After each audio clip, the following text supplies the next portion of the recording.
Yo, John. What up? What's up, my man? How's it going?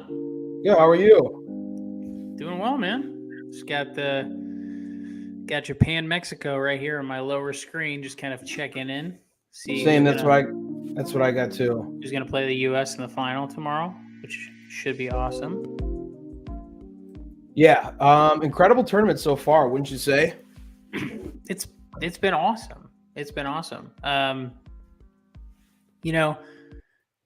was gonna bring this. I was on Twitter and MLB Network Radio, Sirius XM. They had this interview with JT Realmuto, and he was talking about the excitement and exuberance out of the Latin teams like Puerto Rico, Dominican Republic, and some of these other teams. The personality that they show, after someone scores a run or a big strikeout or something like that. Yeah, and he was basically acknowledging that we have to start doing as a competitive advantage, at least in the WBC, we need to get on their level. So when there's a lot of sitting, boring stuff at baseball games. When Trey Turner went yard, they lost it. They just went nuts, and that's not something you would normally see out of Mike Trout and Mookie Betts. Maybe Mookie Betts, but certainly not Mike Trout and not JT Realmuto and some of these other guys.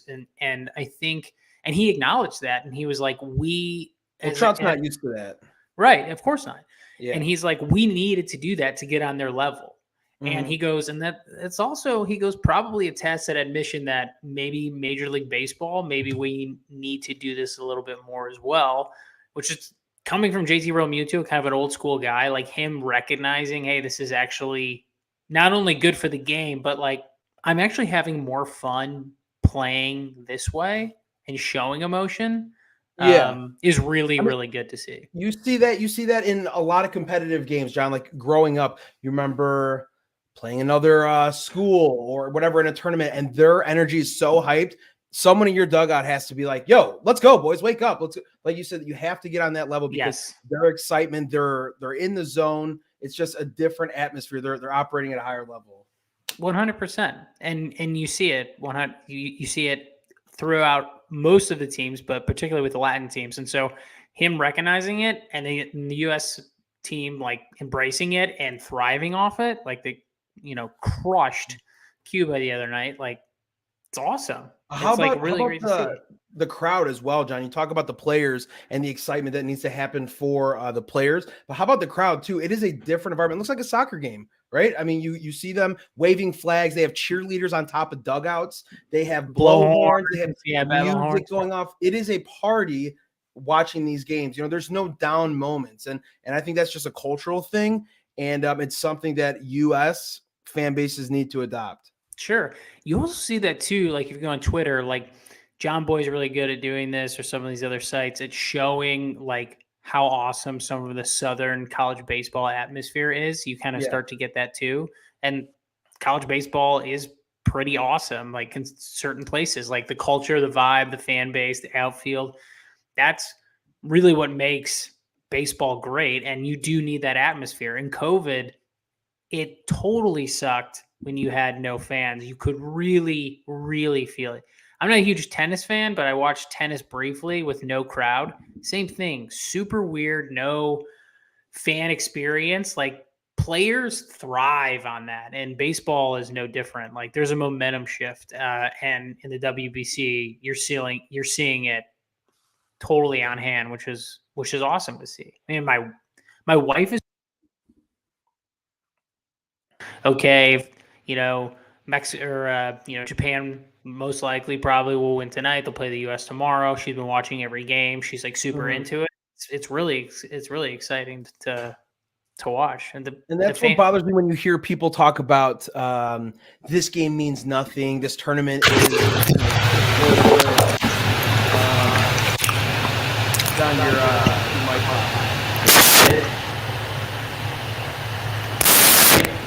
the pop.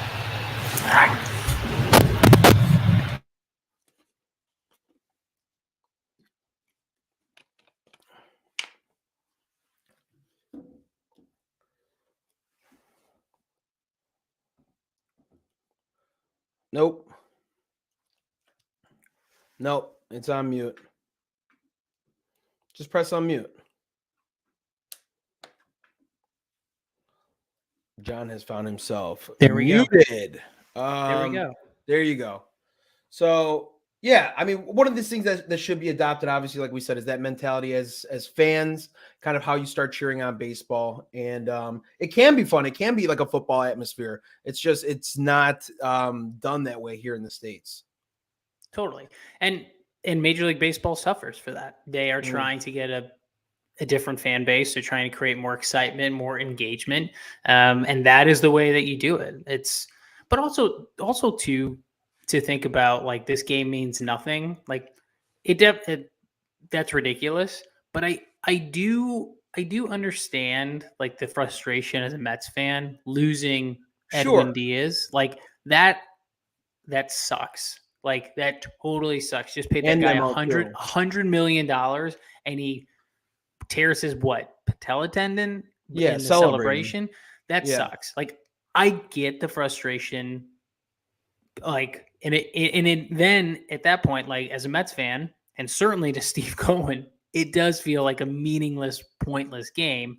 When it's not. It's certainly not to Edwin Diaz. That's why he wanted to play in it. But as a Mets fan and as an owner, someone you're paying, like, I totally get how that. Yeah, but don't tell me MLB's not profiting from USA going to the championship either. You know what I mean? Of course not. When they start saying,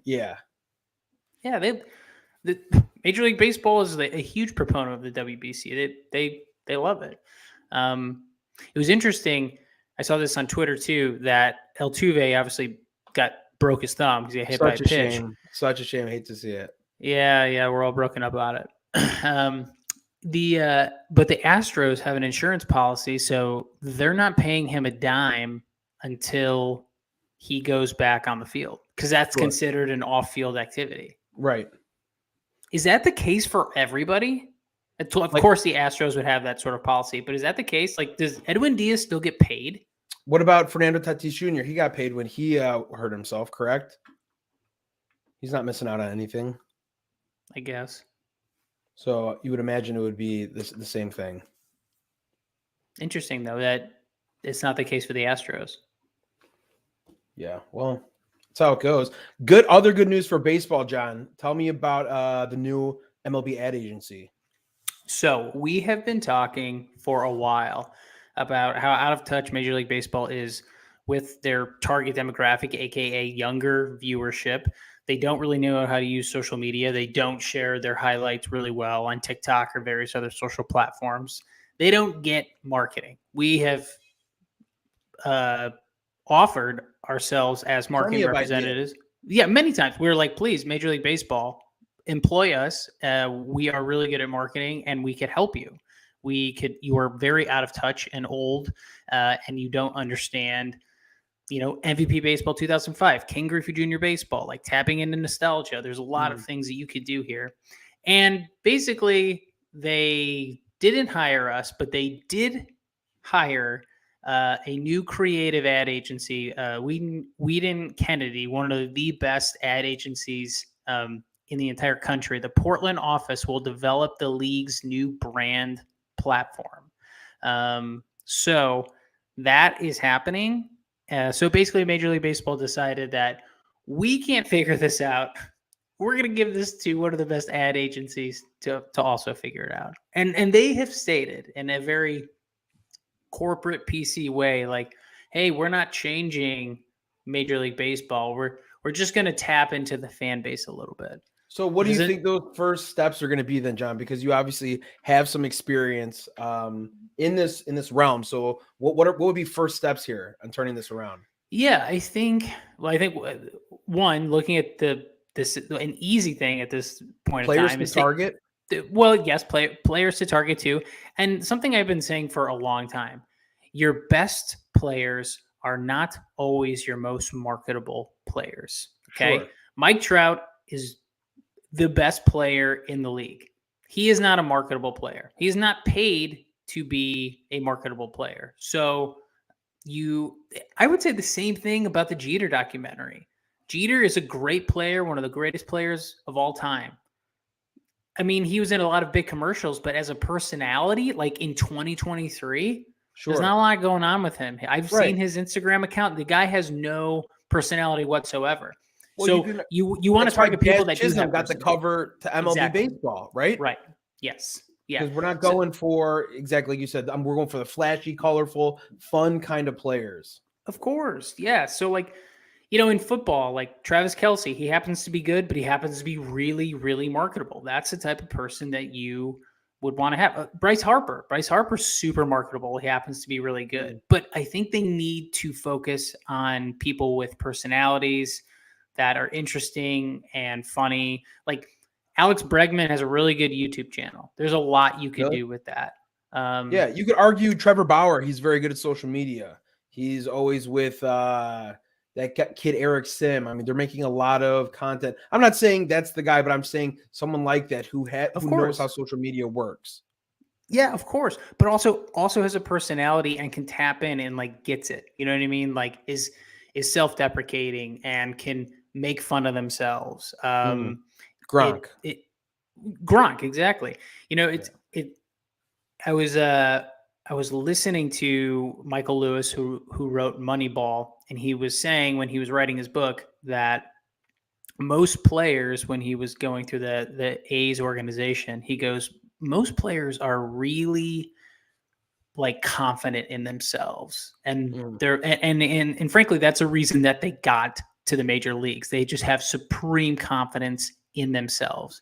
He goes, but it doesn't for a book and as a character or something you're trying to market or a storytelling.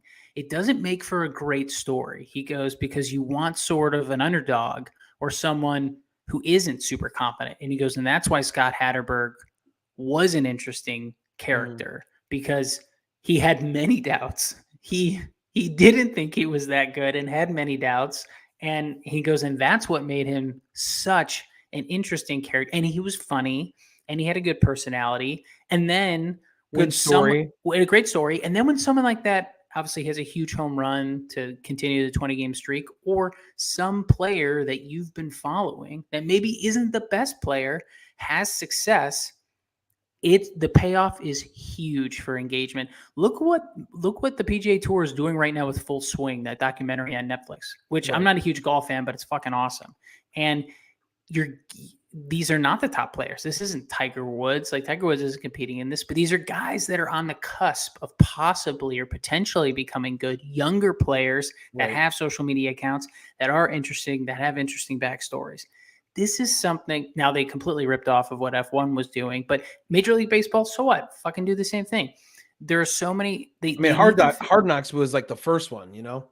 Absolutely. But like that's what they need. That's what they need to do. First, they need to start sharing highlights. They need to get Major League Baseball to start sharing out highlights on various platforms. Like NBA is so good with that. House of Highlights, whatever. They disseminate their content. They don't really care. They just want it out there. And it pays strong dividends. So Major League Baseball, like tap into nostalgia, like look at stuff that like a lot of like John Boy is doing and some other, and obviously you like playmaker, having fun. But I think the biggest thing too is influencers, and those influencers, people always talk about influencers like, oh, who has the most followers. There's this thing called micro influencers where Sure. they may not, again, and I'm using social media terms because I work in social media, but in relation to Major League Baseball, You're not looking for a major influencer like Mike Trout, the best player. You want a micro influencer who's Right. funny, like More Anthony relatable to like your audience Anthony too. Rizzo. Anthony Rizzo is a great micro influencer. Not a Mm. huge social media following, but has a personality, is funny, and is down to earth and can relate to a variety of people. That Unplugged again, John. Yeah. I mean, it just like the first steps need to be, I mean, locating those players that they want to target and kind of using them in commercials and ads and TikToks and all the stuff that the Yep. generation they want to pull from. They need to market it that way because right now it's not, and they're getting better with it with the miking up players. I see a lot more stuff on social media they should be with doing that all the time. players being mic'd up. They should do it all the time. Managers, VR headsets in the dugouts. I saw things coming down the future, possibly putting a sensor in the dugout. You buy, one of those meta glasses or whatever, Yep. and then you can sit in the dugout and see that almost like an MLB package. So it's like you're sitting there in the dugout with the guys listening. Yeah, absolutely. I would love to. There'd be a really cool way if they could ever, I don't know, get like an inside scoop on like what the manager was thinking or whatever. So like they do this sometimes in the World Series where they play a clip after something has happened. I would love Sure. to know the conversation between a pitching coach or a manager being like, hey, like what do you think? Like he did, I'm gonna give him one more batter, but it looks like he doesn't have it. There's so much strategy and really interesting stuff that I feel like is lost because Major League Baseball is so scared to be vulnerable. I think that's Major League Baseball's biggest problem. They're afraid to be vulnerable. You always have to be careful when you got guys on mics. That's why they always make the announcement whenever they're mic'd up. Hey, I'm mic'd up. I'm mic'd up, because they know there's language that goes on that will be incriminating. Yeah, maybe not discussing strategy, but certainly miking some of the players in regular season games, I think is so cool. But again, the right players, because Right. when they choose the wrong players, when they pick someone who's super boring and you get a nothing quote out of them, it's such a waste of time, and you lose your audience. We and saw you that lose in them spring real training. Who was it? We saw somebody. It was Trout, I think. It was or what was it, last season or during spring training? We talked about it. We said they mic'd him up and it was like, man, that was rough. He just kind of just didn't say anything. It sucked. It sucked. Like at the end of the day, like this is an entertainment product, right? Okay, so yep, you need to put an entertaining product on the field, but when you're marketing it, you need to put an entertaining story behind your product.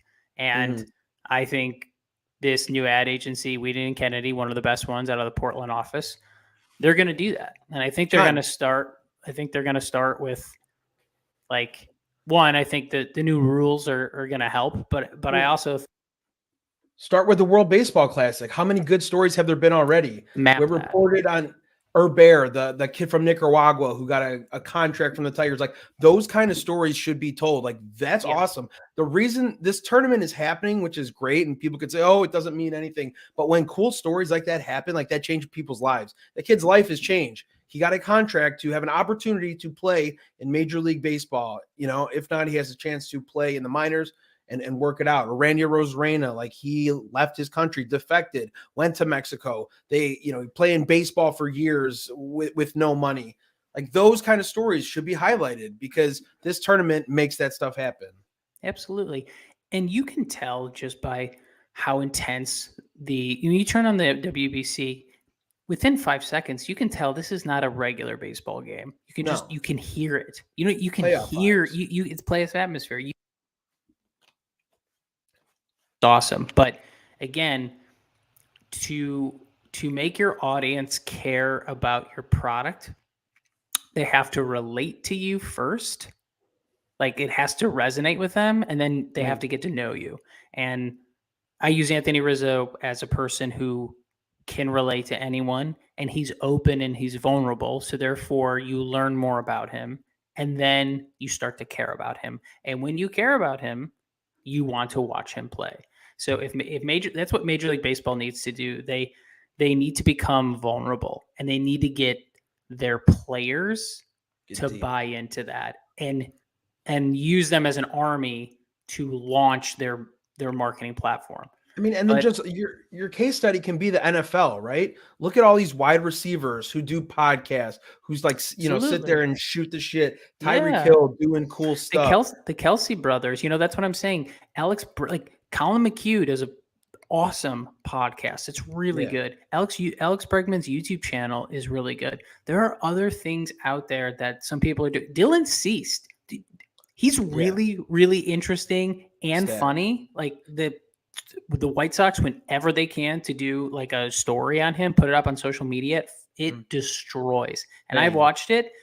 He's really like dry, deadpan humor. He paints. He has cats. Like regular people, regular fans, they're interested in that. And then when you're like, you watch that, you're like, oh, that's cool. And then when you hear that, the White Sox are playing, like, oh, Dylan Cease is pitching, like, oh, I'm gonna watch him pitch. He's got a Pokemon collection. Exactly. Right? I know it sounds stupid, but that's really how you do it. You find relatable players. Like, is Dylan Cease the best pitcher in the league? No, but he's really good, and he's interesting.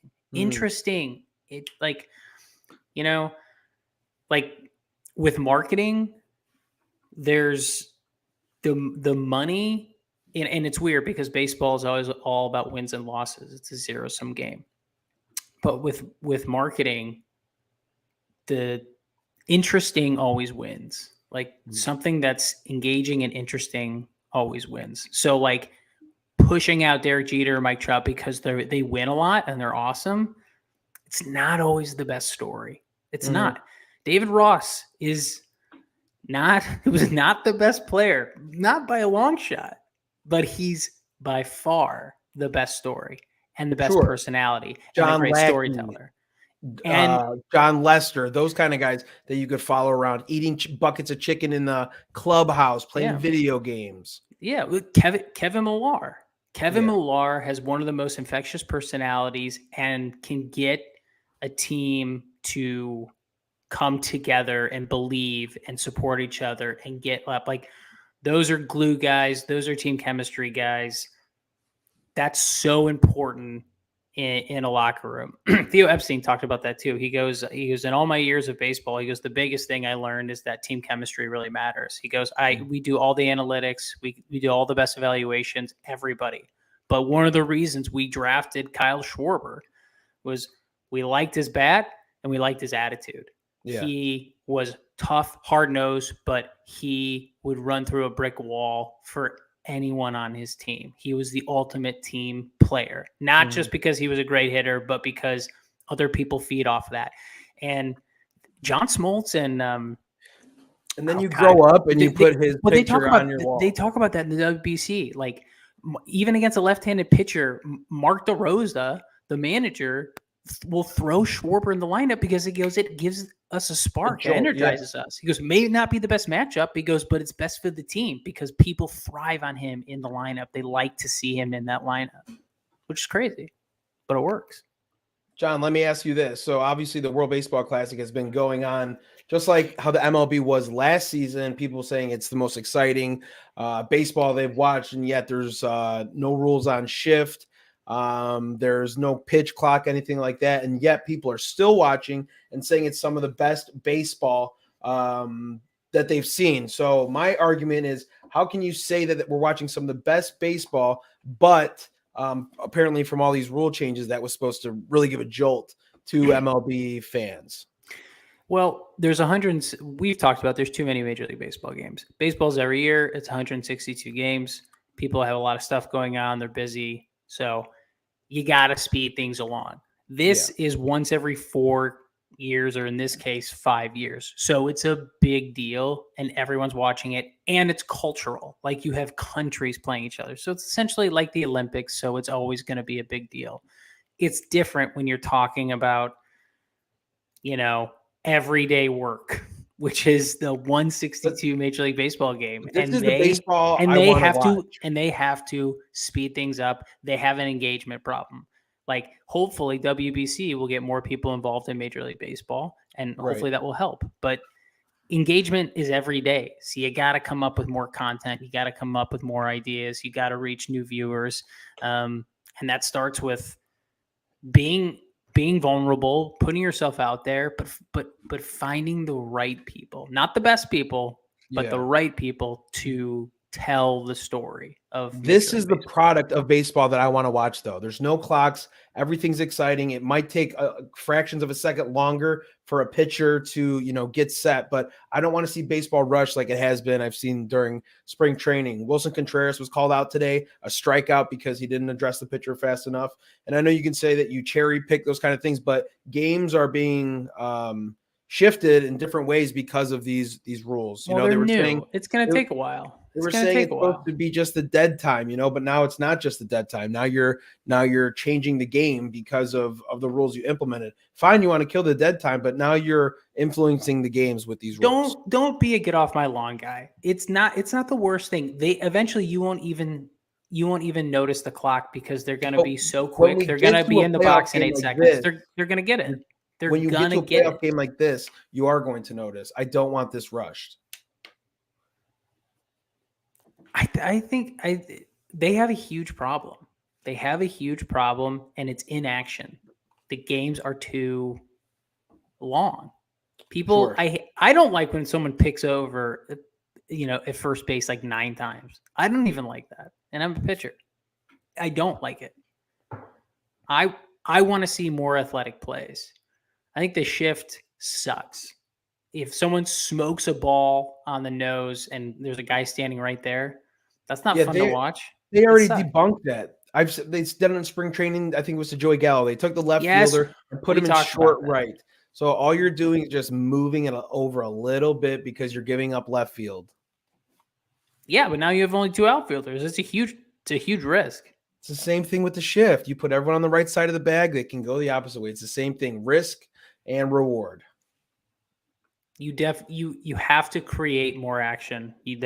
They want, again, through the data they saw that fans want more action, and what fans like the most is triples, doubles, and stolen bases. And those are categorical all-time lows. And so they want to increase those, increase base size, and also incentivize stealing. And that's what they want. They want to move this along. Rowdy Tellez single in the top of the 4th with 2 outs. Rowdy Tellez would be a fun guy to have mic'd up. 100%. He was mic'd up, actually. I saw a video of him at first base. It was actually pretty funny. You see that bomb he hit the other day that he literally golfed it out of here? Yeah. It was again, at lone inside, which is exactly where a left-hander would like it, but he just flipped it out, golfed it. It was awesome. All right, John. Predictions for the championship. We have Team USA who beat Venezuela. I said I thought Venezuela was going to win. Honestly, I thought they had the better team, and they didn't. Obviously, USA came back. Huge grand slam from Trey Turner. That was awesome. He had 2 more yesterday, 3 grand slams and 5 at-bats. Insane. That's Captain America.